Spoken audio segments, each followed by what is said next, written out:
talking about There is Android. this, with a guy called Microsoft Nick. He's a journalist that used to specialize and actually run the. Hold on, he was the one running the Microsoft. What's it called? Oh, Microsoft Watch blog. Remember? Yep, that's not. Yeah. He's covering Android now. Would you believe that? He used to specialize, but nobody would read his blog now. Nobody cares, especially about the Windows Mobile had a huge marketing budget. So for a while they were just generating. I have all these strange accounts I keep complaining about in Twitter, trying to be my friends and saying follow this thing and that thing. It's just Microsoft accounts. Apparently because they use the hashtag Microsoft when they write something about the company, and they start to try and do the whole marketing routine and trying to get more whatever. But the things with phones, you would at least hear about people complaining about it if not many people were actually using the thing. The only complaint we had recently, we heard about, was the what's it called, ghost or phantom data or something. For those who don't know, the people had the bandwidth, basically the allocation of traffic exceeded, and that's because of the what Yahoo claims is that the Microsoft was not sticking to the standard implementation of how to check mail. I'm not sure what the name of the protocol was. I don't think it was IMAP or. But Microsoft was deviating from standards. So as usual, the users were suffering from it, and many of them had to pay very hefty bills for their phone usage. And that's the only thing. That's the last thing I've heard about this thing at all. I'm following Microsoft news. I just don't see anything about the.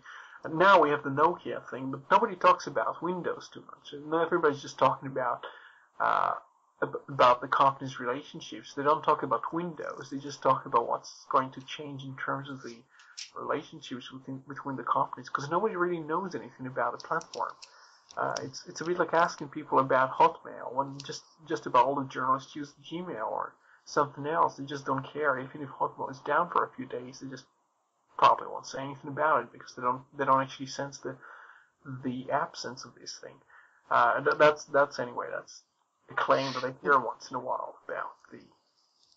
Well, what I suggest, if you've got nothing else to add on that for the moment, we'll just briefly touch on a few very, very short topics which probably don't require much of a response. And really, were just something that slightly tickled me as I was reading through the news over the week.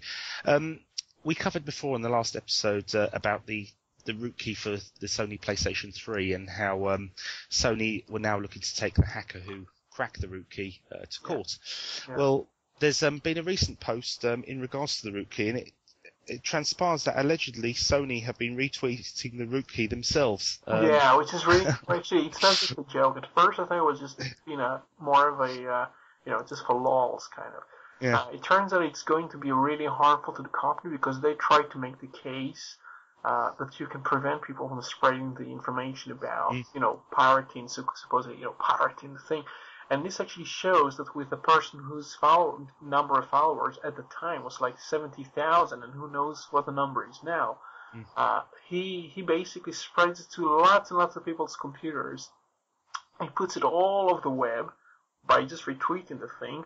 And this just shows you how irrational it is, first of all, to keep these things secret if you want to. The second thing, to prosecuting the people who get hold of the keys. So saying, oh, well, you got some illegal copy, or you got some information, something illegal, or you passing around all this, pirate wares thing. Everyone's got it. They sent it to their subscribers now.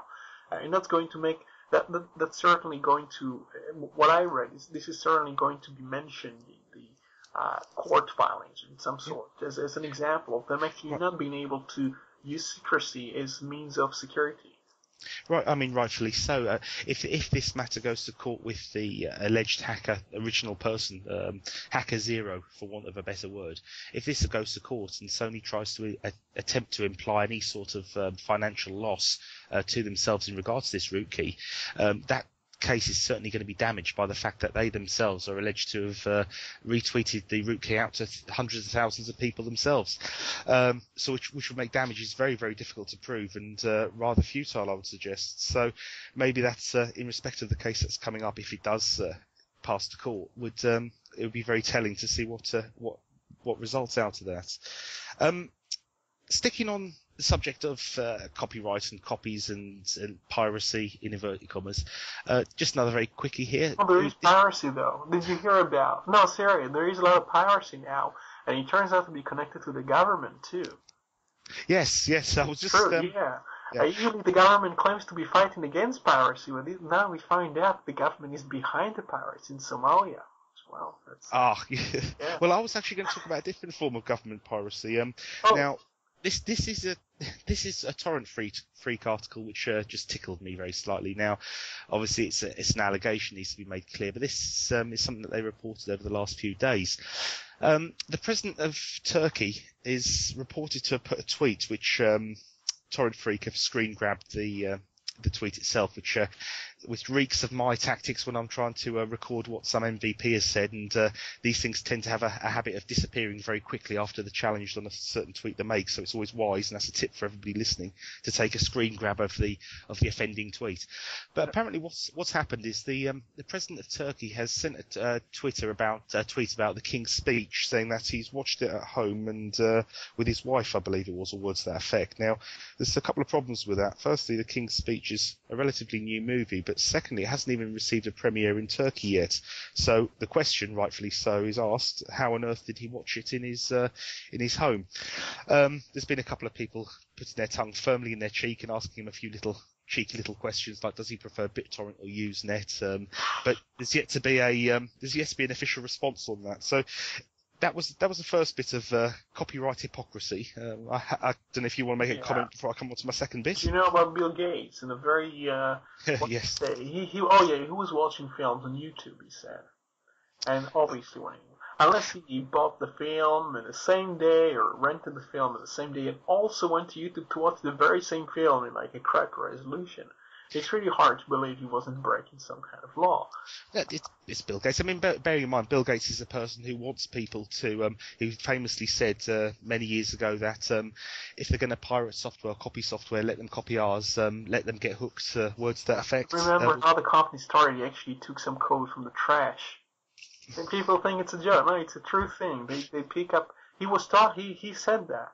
Obviously, he said that before the company was quite as big because, afterwards you don't really want to say things like that. But, they basically took some code from other people. So he's used to the idea of taking other people's things and then later pretending everyone's stealing from them. And that's just the hypocrisy of Microsoft claiming we are the innovators and we invent this and that. It turns out any person who's old enough to know this, and I have to rely on some people who are like 50 or 40 who've been there since the early days of the company, they are actually known to have been just lifters, just people who took other people's ideas and marketed them, but people just think about what's most widespread and what's most ubiquitous, so they don't really think about who invented, who inspired, and they usually don't check, so. Well, we'll stick on the subject of copyright for just a few more minutes with another piece of hypocrisy, again reported by Torrent Freak.